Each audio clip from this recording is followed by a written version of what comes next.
नमस्कार मो प्रियंका आज न्यू वीडियो रे आपण मानक बहुत बहुत स्वागत। मुझे गोटे चिकेन रोटे रेसिपी बन तो चलतु आज वीडियोटी स्टार्ट करवा।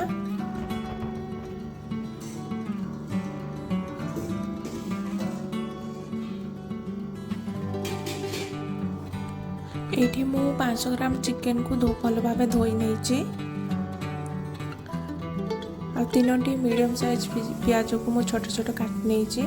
ये रसुण धनिया पत्र जीरा अदा को नहीं आ गोटे छोट टमाटो नहीं। ये मुझे गोटा मसला नहीं। तो चलतु या स्टार्ट करवा। ये मु 500 ग्राम चिकेन रे मु गोटे चामच हलदी गुंड पकई देछि आउ लंका गुंड पकई देछि आउ एथिरे मु 2 चामच रिफाइन ऑयल पकई देछि। या आम भल भाव गोड़े नेबा।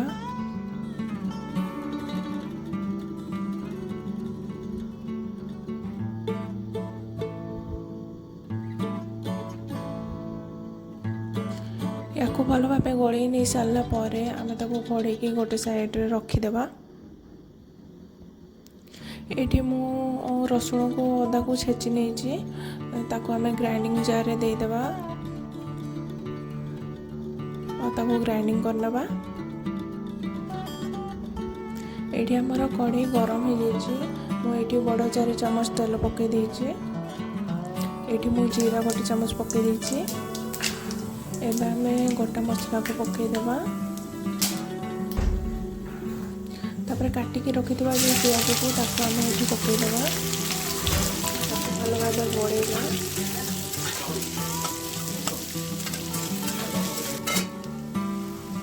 पियाज को लाइट ब्राउन कलर है भाजवा और मैरिनेट करके रखिए चिकेन को आम पकईदेवा और भी भल भाव गोड़ी नवा। सिझापी आम गोड़ी नवा।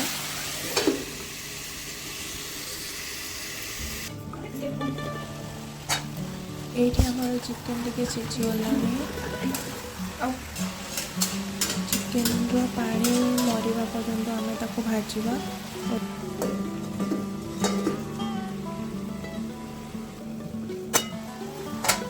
ये आम चिकेन पानी बाहर जाइए। पानी मरवा पर्यंत आम भाजवा और चिकेन कलर टी चेंज है आम जो ग्राइंडिंग करके रखी रसुण अदा धनिया पत्र पेस्ट आम पकेवा।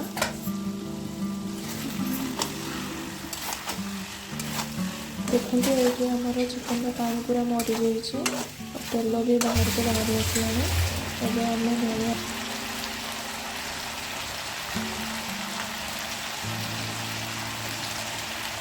ग्राइंडिंग कराई रखा जो पेस्ट आम 3 चम्मच पकेगा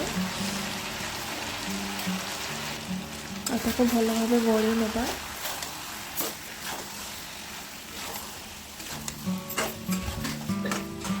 अदा रसुण कंचा गंध जीरा पर्यंत आम गोड़ी भाजवा।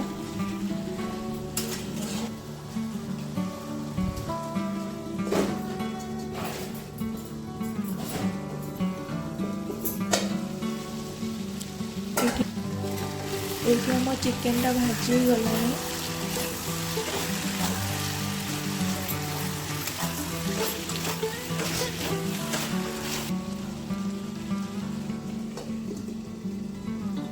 एबे आम पुणी घोड़ेदेवा। ये अदा रसुण कंचा पड़ी आम गोटे टमाटो रखी ग्राइंडिंग करके पकईदेवा और भल भाव गोड़े नेबा।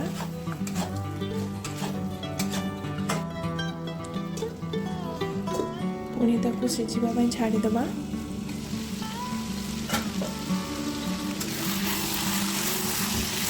चिकेन आमर पूरा भाजी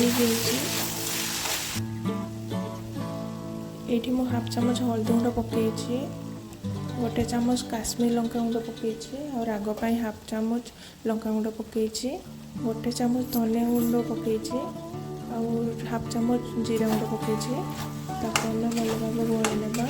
मु आगुरी हलदी गुंड पकई से हाफ चामच पकई तापरे ताकू भाजिबा पई आ किछ समय घोड़े नेबा। एठी हमर चिकन पूरा भाजी जेछि। चिकन आपण जते भाजिबे चिकन टेस्ट भल लागिबो।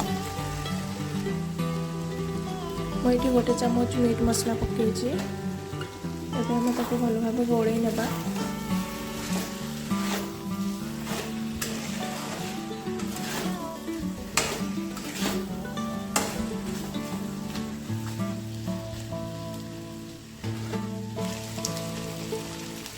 तापरे मुझे स्वाद अनुसार लुण पकई देछि। ताको भी आम भल भाव गोड़े नेबा।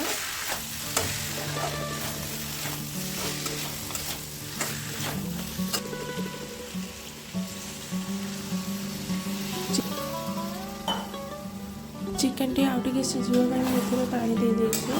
ତାକୁ ଏବେ ଆମେ ଭଲ ଭାବେ ଗୋଳେଇ ନେବା। ଆଉ ଘୋଡ଼ଣି ଦେଇକି ତାକୁ ଟିକେ ସମୟ ସିଝେଇ ନେବା।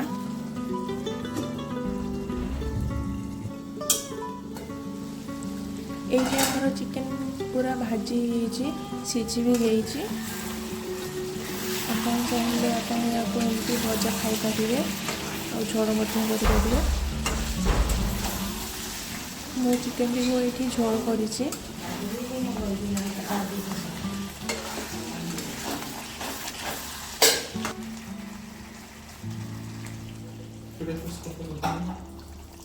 चिकेन झोल पाई मु एथिरे किछि पानी दे देछि।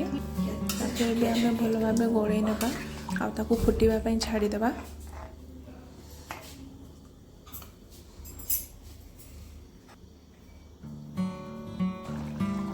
एठी हमर चिकन टी फुटी जाइछि।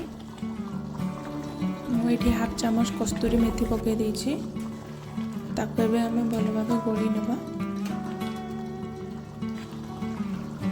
हाफ चामच गरम मसला पके देछि।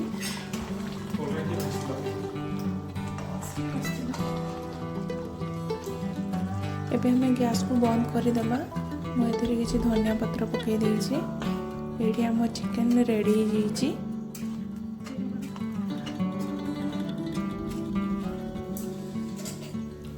आपण मान को ये वीडियोटी जदि भल लगी ताहले लाइक शेयर सब्सक्राइब करेंगे। वीडियोटी को एठी मु शेष करूछि। नमस्कार।